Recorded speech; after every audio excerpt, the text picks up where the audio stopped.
শাহরুখ খানের জন্য বাংলার জন্য কিন্তু টুরিস্ট ডেস্টিনেশনের মতো হয়ে গেছে এই জায়গাটি।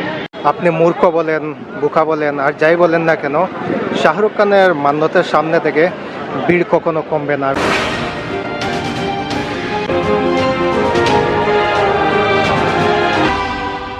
লোক নিজের পকেটে টাকা খরচ করে, নিজের গাড়ির পেট্রোল পুড়িয়ে কষ্ট করে এখানে এসে ছবি তুলেন বা ভিডিও করেন।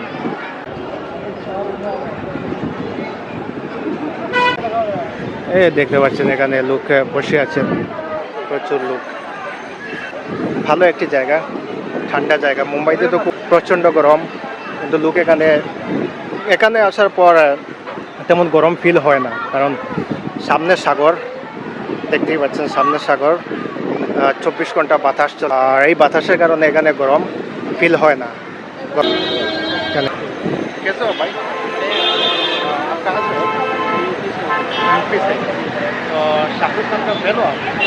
पहली बार यहाँ पहली बार आए हो आप? नहीं आया बहुत बार आया। তো এখানে কিন্তু কোনো ভেদাভেদ নেই, রেসিজম, ডিসক্রিমিনেশন এখানে সব নেই। জাতি ধর্ম নির্বিশেষে সবাই এখানে আসেন, দেখতেই পাচ্ছেন। সব রকমের খাবার আছে, ঝালমুড়ি, পপকর্ন, 12 মজা, জাম, ফল। আপনি এখানে বিভিন্ন রকমের খাবার পাবেন। বসারও খুব ভালো জায়গা।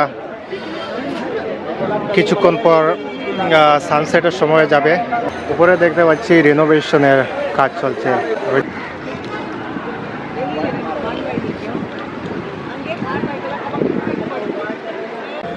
তো শাহরুখ খানের গড় থেকে পায়ে হেঁটে হেঁটে এখানে চলে আসলাম সালমান খানের গড়, গ্যালাক্সি অ্যাপার্টমেন্ট।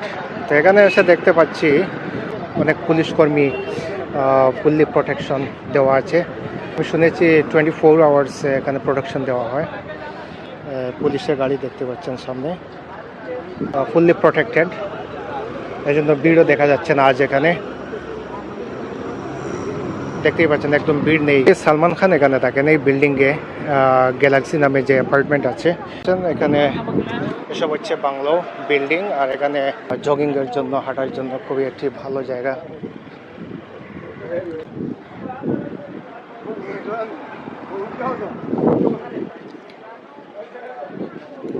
খুব লম্বা একটি প্রমিনেন্ট।